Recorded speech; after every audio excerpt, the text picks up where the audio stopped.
આવું કેમ કર્યું એ તો મને ના સમજાય છે તે મારું ના વિચાર્યું આખી જિંદગીનો સવાલ છે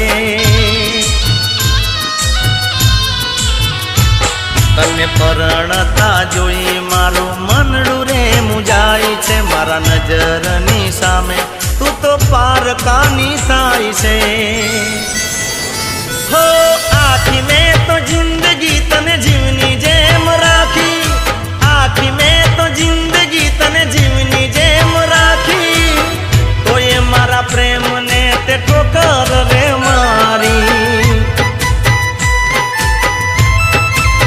હો મારા નસીબના લેખ જુઓ કેવા રે લખાણા નસીબના લેખ જુઓ કેવા રે લખાણા થોડા કિસ્મતે માર્યા ને થોડા તે મારી નાખ્યા